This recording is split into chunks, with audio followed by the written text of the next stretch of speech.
Thank you so much. It's uh, it's been a fantastic day, absolutely fantastic day. And as we draw the Safer Aging Summit to a close, my first responsibility is to thank all of our speakers and panelists throughout the day who have given up their time. Look, you've also willingly shared your expert insight and expertise and given us much food for thought. Thank you to our hardworking and dedicated trustee team who have supported the event and chaired some of the panels fantastically, and to our Hourglass team of staff and volunteers. I'm going to mention some names here with Colin Scott, Colin Cranny, Carrie, Joseph, who fantastically hosted the event for us today, David, and Danny and Bethany and Lizzie, Poppy, Penny, Andrea, and my exec colleagues Maggie and Veronica, who acted as conference director and who has had many sleepless nights about the event, and Joss likewise, who's played a really intrinsic role in pulling all this together. And Penny, of course, in the background today, making sure everything worked there. Now, normally with something called a summit, we'd all now stand and shake hands and come up with a way forward. But such as it is with the abuse of older people, there's going to be an awful lot more work yet for there to be that finite moment to understand what can happen next. Communication is one of the hugest things that we need to do. We need to do a lot of active listening. We need to work together across the sector, and also work together with private and public colleagues. The politicians who spoke today, they need to also do some active listening and work with us. We look forward to receiving that VORG strategy.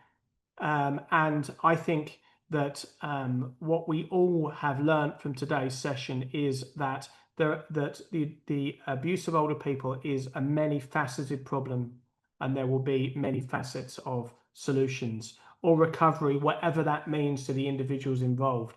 And at the bottom line, all of us who work in this sector are there to help save and change lives. And that's why not just our charity and Hourglass, but anybody who work in the sector are doing such an important job. So this event wouldn't be the success it has been without the support of every one of the delegates here today.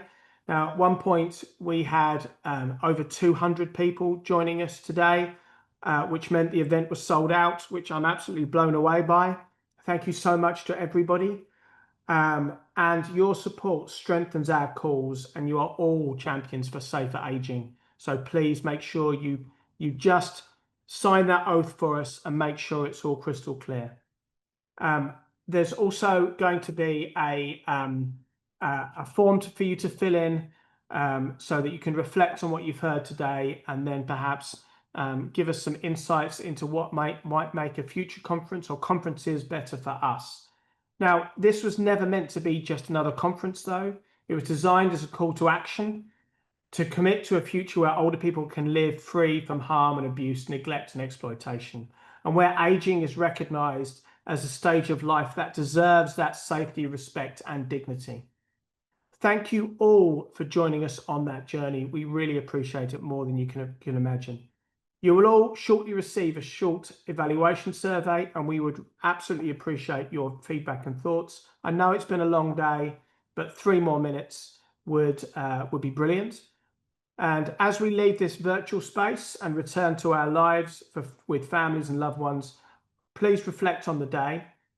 And while we've had the privilege to be together today, please not forget the 100 people who have accessed Hourglass services in the last 24 hours who will not have a peaceful and restful evening.